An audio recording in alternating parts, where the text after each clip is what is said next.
We've probably heard this conversation so many times on the internet in the past couple of days, past couple of months, maybe the past couple of years. Is gaming in a worse place than it's ever been? I don't know about all that.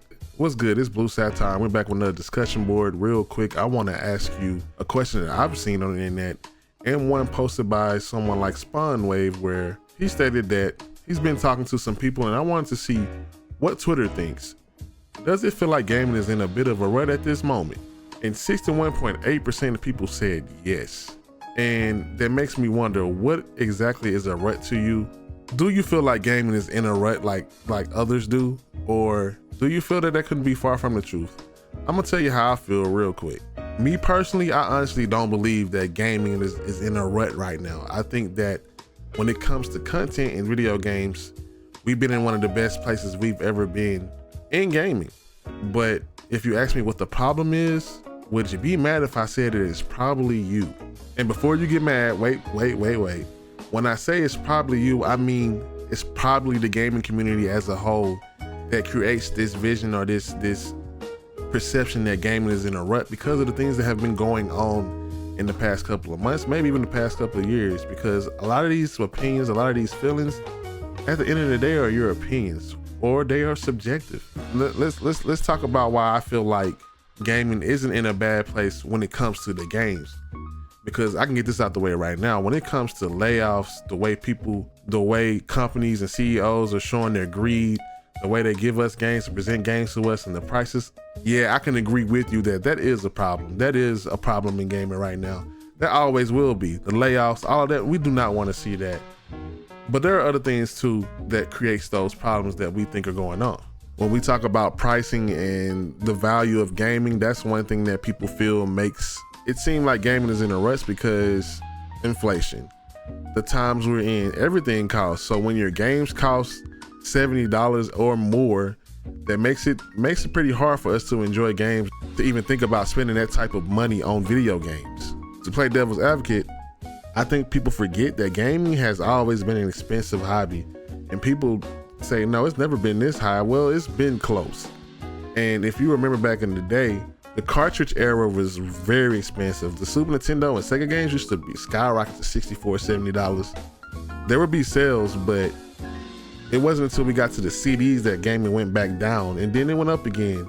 Honestly, they always tell us that gaming was supposed to be more expensive a long time ago. So this $70 thing is no surprise, but at the same time, I understand why folks wouldn't want to pay for it, because who wants to spend that much money on a game and not get what it's worth?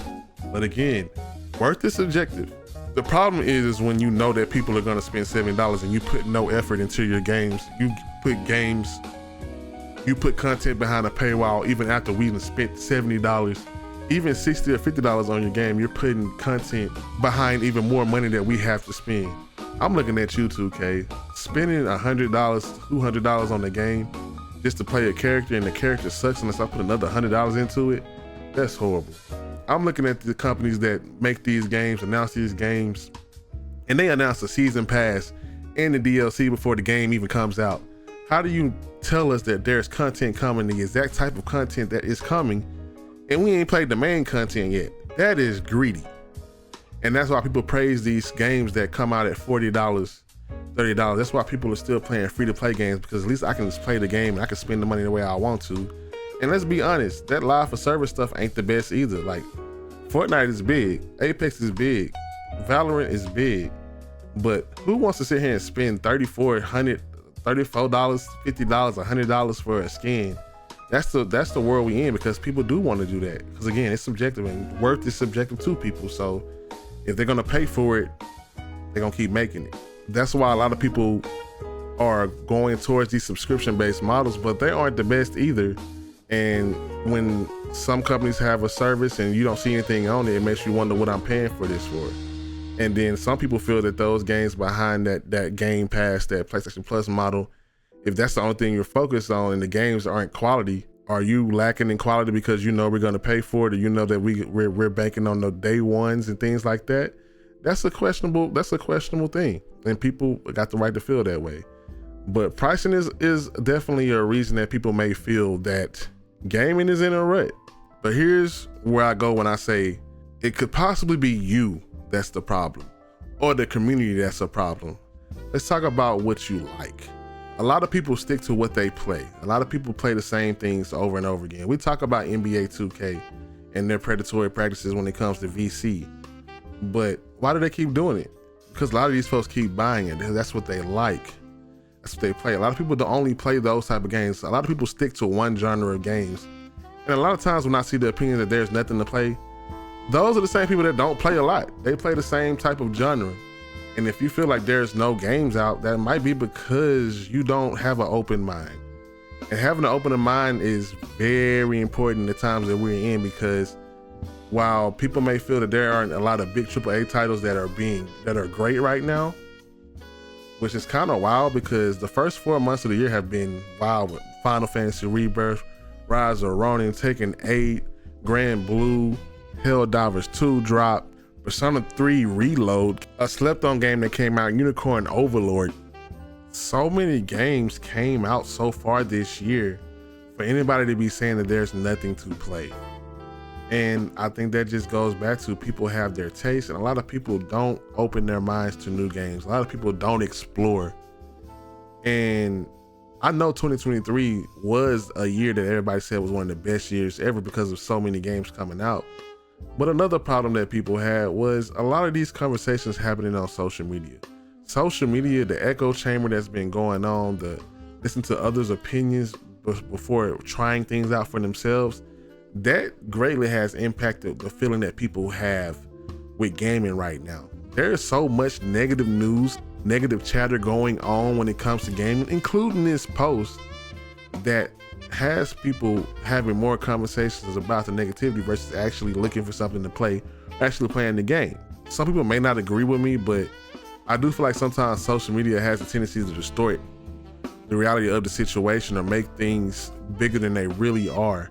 It's a loud minority that always have a problem with things that never were a problem before. And y'all know what I'm talking about, especially in the last couple of months with things that people are saying ruining the gaming community right now. You think about the conversations behind DEI and Sweet Baby Inc. and forced diversity and inclusion in games, which to me is wild because they're just showing the character of some people that really use that as an excuse versus having an actual conversation. So much harassment going towards people in the communities for having a different opinion about those things. Harassment going against journalists who speak up for people or speak up against the grifting that's been going on a lot in gaming. That whole conversation, regardless of what side you're on in this conversation, is annoying to see and will give you a negative vibe when it comes to gaming if that's all you're paying attention to. Gaming is for everyone, but when there are people that are constantly being negative and trying to make folks feel like they don't belong, or just making up lies and grifting and making up extreme things to promote all of this hate and negativity over some video games that they're probably not even playing, it leaves a sour taste in the community's mouth. And again, like I say, the community sometimes is a problem with the rut because that's all you see. That's all we get sometimes with these video game conversations. And there's a lot of positivity in gaming, but the negativity has been imploding in every conversation. You see it in every video. You see so much hate. My question to those people are you even playing video games? A lot of these people I've seen these arguments they argue just for the sake of arguing and grifting. They argue for the sake of being mad and picking a side. But are we really playing these games? People are having problems with the same games in 2023 that were nominated for multiple awards. Same people that love those games, people that said these were some of the greatest games ever, the same people that were saying 2023 was the best year, they are really getting their opinions and making those opinions fact, and it's ruining the experience for them. And are you really playing the game when you're sitting up here arguing all day on social media? I don't think you are. And that's what a lot of people see. But truth be told is, most folks are enjoying games outside of the internet. If you look at the internet all day and see all these problems, all of these, they're ruining games, you're gonna feel like it's being ruined. It's gonna be in a rut for you. But I think the best thing you can do in a time like this where you're feeling like gaming is in a bad space or a rut is to play the games you enjoy. Gaming will always be in a good spot if you have video games that you enjoy, right? I think the reality is that life is changing, people are changing, times are changing, Games are being different. Games are being consumed differently. And a lot of people are either they're moving on or they're playing games that they like, or some folks are going back to retro. Like, let's be honest. How many people are sitting with so many games in their backlog that they're not finished playing some games that they bought last year? There is plenty to play. And I take it back to indies again. There is plenty to play. So instead of arguing about games not being available, things like that, go play some games you like.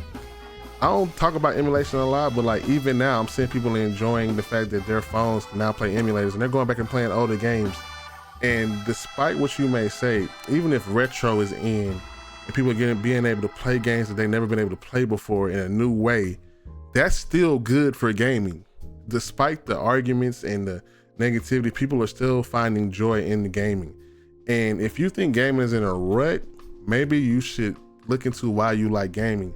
What did you enjoy about gaming? Re-explore that. If you feel that gaming is in a rut, then it's probably a you problem because it's subjective. We all have our opinions. If that's the way you feel, then maybe that's the way you feel, and that's cool. In conclusion, my honest opinion on is gaming in a rut right now, I feel like it's not. And the reason why is because we have plenty of games to play. If you're a JRPG fan, we've been getting some of the biggest JRPGs to play this year and last year. I'm also an indie game fan, so there are so many new experiences that I can enjoy with gaming because I'm looking into a market that doesn't get the love and appreciation that it deserves. And there's plenty of games that are there for me to play. On top of the multiplayer games that we already have, on top of the ongoing games that we already have, on top of my backlog that I still need to go through. So for me right now, gaming is in a great space as far as the games. Do I feel like some things need to change as far as the way things are ran? CEOs, the way people go about making games, the way people exploit our wallets, the way layoffs is still a problem in the industry that's apparently financially is growing. We still having these mass layoffs and CEOs are getting pay raises. That's the problems I see in gaming. On top of some of the harassment and negativity for folks having a different opinion, I need that to stop. Now, if your opinion is hurtful, filled with bigotry, racism, and homophobia, transphobia, any of that, you gotta go back and look into the mirror and see that you're the problem. And why is this such a big thing in games that you can avoid? If you don't like it, don't play it. Play what you like, but don't be so negative. Don't be harassing these folks out here that's just trying to enjoy a hobby just like you. And that's all I got to say about it. Let me know how you feel in the comment section. Is there really a rut in gaming? What are you playing right now? What do you think needs to change in gaming right now? If there is a rut in gaming, or just overall, how do you feel about the gaming space? And again, this is just my opinion. I don't think I'm right. I don't think I could be wrong.